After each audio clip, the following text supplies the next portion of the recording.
Title चालाक बंदर। एक समय की बात है, एक जंगल में एक चालाक बंदर रहता था। उसका नाम था मुन्ना। मुन्ना बहुत ही तेज और होशियार था। वो दूसरे जानवरों को उल्लू बनाता और उनसे अपना फायदा उठाता था। एक दिन मुन्ना ने देखा कि जंगल में एक प्यारा सा फल पेड़ पर लगा हुआ है। उसने सोचा, ये फल बहुत ही लजीज लग रहा है, मैं इससे खाने के लिए सबसे पहले पहुंचना चाहता हूँ। लेकिन मुन्ना को पता था कि दूसरे जानवर भी उस फल को खाने के लिए तरास रहे होंगे। इसलिए उसने एक चालाकी सोची। वो पेड़ के पास गया और बोला, हे फल, तुम बहुत खूबसूरत हो, लेकिन तुम्हें खाने के लिए सिर्फ सबसे तेज और ताकतवर जानवर पहुंच सकते हैं। मैं तो चालाक बंदर हूँ, लेकिन मुझे भी तुम्हें खाने के लिए कुछ प्रूफ चाहिए। फल ने कहा, मुन्ना, मैं तो सिर्फ एक फल हूँ, प्रूफ कैसे दूंगी? मुन्ना ने कहा, ठीक है, मैं तुम्हें एक सवाल पूछता हूँ। अगर तुम सही जवाब दोगे तो मैं तुम्हें खाने के लिए छोड़ दूंगा।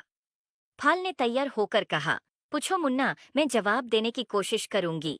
मुन्ना ने सवाल पूछा, बताओ, जंगल में सबसे तेज कौन भगता है? फल ने सोचा और कहा, शायद चीता सबसे तेज भगता है। मुन्ना मुस्कुराते हुए बोला, गलत जवाब, जंगल में सबसे तेज भगता है हवा। हवा सबसे तेज भगती है। फल ने समझ गया कि मुन्ना उससे उल्लू बनाने की कोशिश कर रहा है। उसने मुन्ना को समझाया, मुन्ना, तुम मुझसे झूठ बोल रहे हो। हवा तो भगती है, लेकिन वो जानवर नहीं है। तुम मुझे उल्लू बनाने की कोशिश कर रहे हो। मुन्ना शर्मिंदा होकर बोला, तुम सही कह रही हो फल, मैं तुम्हें उल्लू बनाने की कोशिश कर रहा था। मैं तुम्हें खाने के लिए नहीं छोड़ सकता। फल ने मुस्कुराया और कहा, मुन्ना, सच्चाई और ईमानदारी हमेशा अच्छाई को जीताती है। तुम्हें चालाकी से फायदा उठाने की बजाय दूसरों की मदद करने का सोचो। वो ही सच्चाई और ईमानदारी का असली फायदा होता है। मुन्ना ने फाल की बात मानी और वादा किया कि वो अपनी चालाकी को अच्छाई के काम में इस्तेमाल करेगा। उसने दूसरे जानवरों की मदद करना शुरू किया और जंगल में दोस्ती और सहयोग का माहौल बनाया। इस तरह मुन्ना ने समझा कि चालाकी से सिर्फ अपना फायदा उठाना गलत है।